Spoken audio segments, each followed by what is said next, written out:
3 days before my wedding, I was kneeling on my bathroom floor in my dress during the final fitting when a single text message from my mother changed the rest of my life. And by the time you finish this story, you will understand exactly why a video from that day was watched by more than 1 million strangers who could not stop talking about it.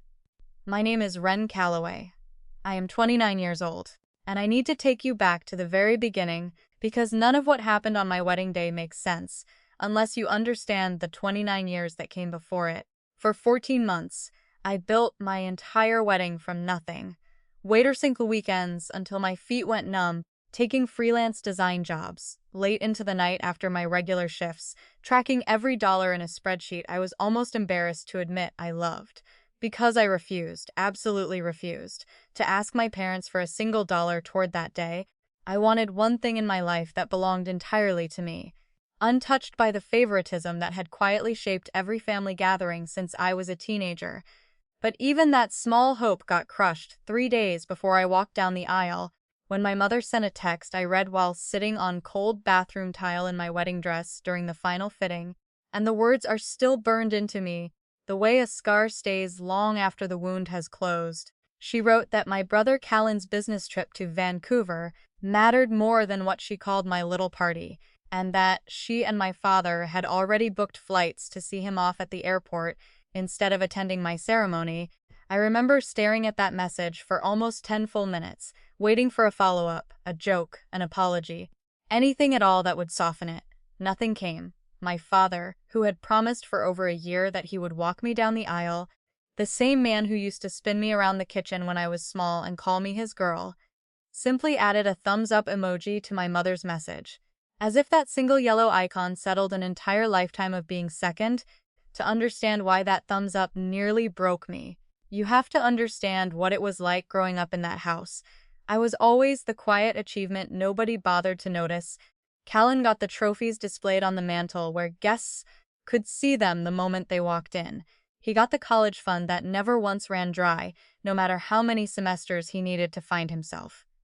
He got constant praise for choices that were, if I am being honest, frankly unremarkable. I earned a full academic scholarship to a respected state university entirely through my own effort.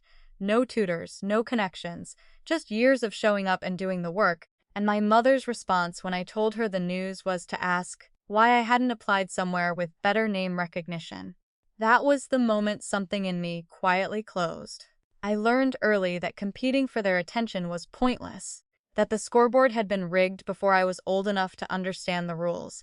So I stopped trying, and instead of spending my 20s chasing their approval, I built a life that didn't depend on it.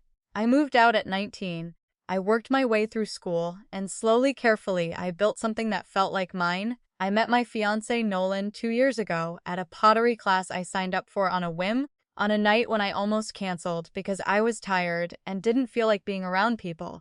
And from our very first conversation, standing there with clay under our fingernails, he made me feel like the most interesting person in any room. He asked questions and actually waited for the answers. He remembered small details I mentioned once in passing weeks earlier.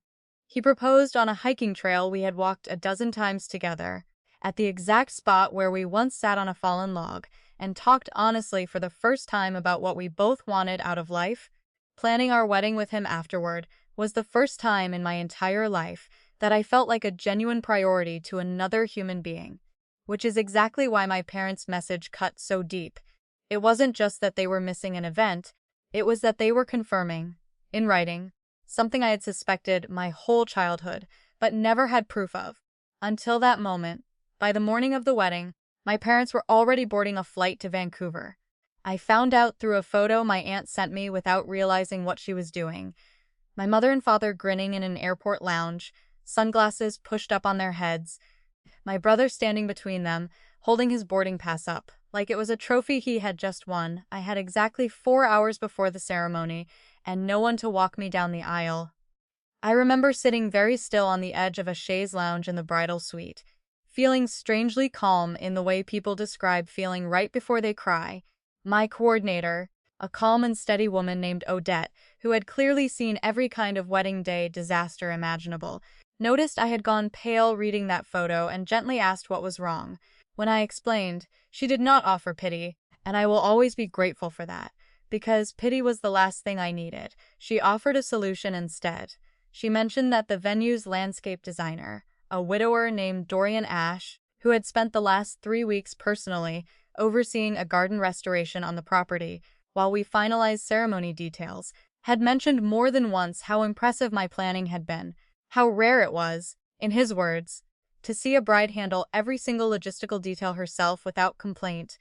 Odette asked if I wanted her to see whether he would be willing to step in. I actually laughed out loud at first, thinking it was absurd. The idea of asking a near stranger, a man I had exchanged maybe a dozen polite sentences with over 3 weeks, to walk me down the aisle at my own wedding. But desperation and dignity make strange bedfellows, and within the hour I found myself sitting across from Dorian in the venue's greenhouse, surrounded by half-finished flower beds and the smell of turned soil, watching him listen to my situation with a seriousness that genuinely surprised me.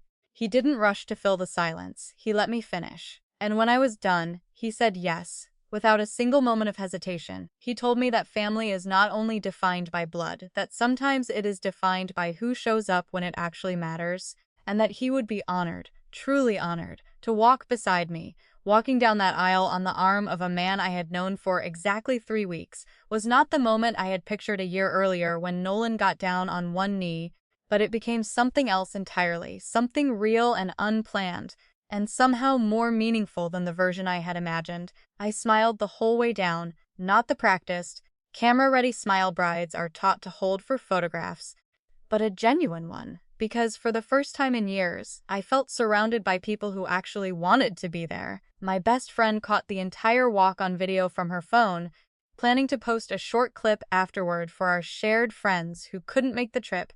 Neither of us expected what happened next. By the following Monday, that clip had crossed 1 million views, comments flooding in from complete strangers, who had pieced the story together from the caption alone. People calling it the most quietly devastating and beautiful thing they had seen online in months. Some of them crying in the comments themselves, admitting it reminded them of their own families. My phone would not stop buzzing from the moment I woke up.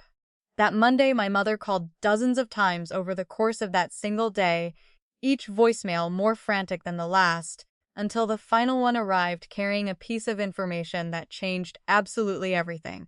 Her voice was shaking as she told me that my father's supervisor had seen the video circulating online, had recognized the man walking me down the aisle almost immediately, and needed to speak with my father in his office first thing the next morning. Because apparently, he knew exactly who Dorian Ashe really was. My mother's final voicemail rambled for almost a full minute before finally getting to the point, but once she said his name in connection with my father's workplace, I sat up straight on the couch and listened to it 3 more times, just to be absolutely certain I had understood her correctly. It turned out that Dorian was not simply a landscape designer hired by the venue for a temporary restoration project. He was in fact the founder of a respected horticultural design firm, one that had quietly won several of the largest commercial landscaping contracts in the entire region over the past few years, including a long-term multi-year account tied directly to the corporate campus where my father had worked for the past 11 years of his life. My father's supervisor, a senior executive named Harold Meeks, sat on the very committee that had personally approved that contract renewal only a few months earlier, and he had met Dorian face to face during the signing, shaking his hand in a conference room none of us had ever seen. So when that wedding video crossed his desk through a colleague who had shared it online with the caption still attached, he did not need any additional context to recognize the man in the navy suit walking a bride down the aisle. He recognized him instantly, and the sight of one of the company's most valuable business partners, standing in for a father who had abandoned his own daughter on her wedding day, was not something he could simply scroll past and forget. Harold called my father into his office first thing Monday morning, and according to my father's own panicked retelling of the conversation later that week, the meeting was brutal from the very first sentence. Harold asked, bluntly, why a respected business partner had been standing in for him at his own daughter's wedding, and my father, caught completely off guard, tried to stammer through some excuse about a family emergency involving my brother Harold reportedly cut him off mid-sentence and said he did not appreciate being lied to, and that he found it difficult to trust the judgment of a man who would abandon his own child for something as replaceable as an airport departure. My father's standing at that company had never been entirely secure to begin with, and this incident became the excuse leadership needed to quietly pass him over for the regional promotion he had been chasing for well over a year. When I heard all of this secondhand, I did not feel triumphant. I want to be honest about that. I felt only a strange, hollow confirmation that the people I had spent my whole life trying to please had built their entire world on the exact same conditional love they had shown me since childhood. And now, for the first time, it was collapsing under its own weight, in front of witnesses who mattered to them. My mother's calls did not stop after that first overwhelming day. In fact, they continued for almost a week. She left message after message insisting that I needed to publicly clarify the situation, to post something explaining it was all a misunderstanding, that of course they loved me, that Callan's trip had simply been unavoidable that particular week, and that I was blowing the whole thing out of proportion for attention. I let every single call go to voicemail for 4 straight days while Nolan and I were on our honeymoon in the mountains, finally away from cell service half the time, finally able to breathe without my phone buzzing against my leg every few minutes. When I did eventually call her back, sitting on the porch of our rented cabin with a mug of coffee going cold in my hands, I kept my voice level and told her plainly that I was not interested in managing her image or smoothing over what she and my father had chosen to do. I told her that choosing Callan's flight over my wedding was not a misunderstanding. It was a decision, a clear and deliberate one, and decisions have consequences whether or not the internet happens to notice them. She cried on the phone, she argued, she brought up every sacrifice she claimed to have made raising me, the late nights, the orthodontist bills, the years of driving me to school, and I let her finish every word before telling her calmly that I hoped she and my father could figure out how to rebuild whatever they had damaged at his job, but that it truly had nothing to do with me anymore. That chapter, I told her, was closed. Dorian and I stayed in touch after the wedding, and what started as a favor between 2 near strangers slowly became a real and unexpected friendship. He told me once over coffee a few weeks later that he had lost his own daughter in an accident 6 years earlier, and that walking me down that aisle had given him something he genuinely thought he would never feel again, the quiet honor of standing beside someone on the most important day of her life.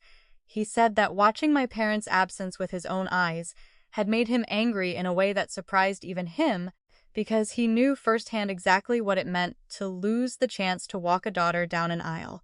And he simply could not understand 2 people choosing to give that chance away voluntarily, when it had been taken from him without any choice at all. Nolan and I began inviting him to dinner regularly after that, and he slowly became a fixture in our lives. The kind of steady, dependable presence my own parents had never quite managed to be, no matter how many chances they were given. My brother Callan, for what it is worth, reached out to me months later, awkward and clearly uncomfortable, telling me that he had never asked our parents to skip my wedding for his sake, and that he felt physically sick when he found out afterward what they had done in his name. Without ever telling him, I believed him. I could hear it in his voice, and slowly, carefully, we have started rebuilding something separate from our parents' dysfunction. A relationship that does not require either of us to compete for scraps of attention anymore. There is a part of that day I have never told anyone outside my closest friends, and I want to share it now because I think it explains everything better than the video ever could. Right before the ceremony started, while I was still standing in the hallway just outside the doors, with my hand resting on Dorian's arm, he leaned down slightly and asked if I was ready, and I admitted in a whisper that I was terrified I would spend the whole walk thinking about my father, about the version of that morning I had imagined for over a year, the one where he cried a little and told me he was proud of me. Dorian didn't try to talk me out of the fear or tell me everything would be fine. He simply said that grief and joy are allowed to sit in the same room together, that I didn't need to choose one feeling over the other, and that whatever I felt walking through those doors would be exactly the right thing to feel. I have thought about that sentence more times than I can count in the year since. Because it turned out to be true, I felt sadness and relief and gratitude all at once, layered on top of each other like sediment. And somehow none of those feelings canceled the others out. The reception that followed was smaller and quieter than the one I had originally planned in my head months earlier, back when I still believed my parents would be sitting at the front table. But it ended up being the warmest few hours of my life. Odette quietly rearranged the seating chart an hour before doors opened so that the two empty chairs meant for my parents were folded up and taken away entirely, rather than sitting there as a visible reminder for 80 guests to whisper about. My aunt, the same one who had accidentally sent me the airport photo, stood up during toasts with tears in her eyes and said that watching Dorian walk me down the aisle was the first time in years she had seen our extended family behave the way family is supposed to behave, showing up without being asked twice. Nolan's parents, who had only met me a handful of times before the wedding, pulled me aside separately and told me that from that day forward I should consider their door permanently open, no conditions attached. I remember standing near the dessert table around midnight, barefoot because I had long since abandoned my heels, watching Nolan laugh with Dorian near the string lights we had hung ourselves the week before, and feeling something settle in my chest that I can only describe as relief. The kind that comes after holding your breath for years without realizing it. In the weeks after the video went viral, I received messages from hundreds of strangers, some of them sharing their own stories of parents who had chosen one sibling over another so consistently that it became the quiet architecture of their entire childhood. A few of them said watching the video gave them the courage to finally set a boundary with their own families that they had been avoiding for years. I read every single one of those messages, and I answered as many as I could, because I understood exactly what it felt like to think you were the only person carrying that particular kind of loneliness. My therapist, who I had already been seeing for almost 2 years by that point, told me something during our next session that stuck with me. She said that viral attention often forces people to confront patterns they had spent years quietly excusing, and that my parents were now being asked, publicly and privately, to answer for a pattern I had been absorbing alone since childhood. That reframing helped me let go of any guilt I felt about the video spreading as far as it did, because I never asked for any of it. My best friend never asked for it either. We simply told the truth by accident, and the truth apparently resonated with more people than either of us expected. Looking back on all of it now, more than a year later, I do not think I would change a single detail of that day, even the parts that broke my heart in real time, because everything that followed taught me more about who truly shows up for people than 3 decades of trying to earn my parents' approval ever managed to teach me. Sometimes the family you are given spends a lifetime quietly teaching you exactly how little you mean to them, and sometimes a stranger with absolutely nothing to gain teaches you the exact opposite in the space of a single afternoon. I think about that trade often, the family I was born into against the family I slowly assembled out of pottery classes and greenhouse conversations and honeymoon phone calls I almost didn't answer, and I no longer feel any need to apologize for choosing the second one. My father never did get that promotion, and last I heard through my aunt, he has grown quieter at family functions. The kind of quiet that comes from finally running out of excuses. My mother still sends the occasional message on my birthday, polite and careful, testing the water to see if the door has opened even a crack. I answer those messages simply and without warmth, because I am no longer interested in performing forgiveness I have not actually felt. Some doors do not need to be slammed shut. They simply stop being used, and that has been enough of an ending for me. If this story stayed with you, if you have ever had to build your own version of family out of the people who actually showed up when it mattered most, then you already understand why stories like this one matter so much to so many people. And if you want more real stories about the families we are born into and the families we go on to choose for ourselves, you are already in exactly the right place, because this is Hearthly Stories. And there are so many more waiting for you.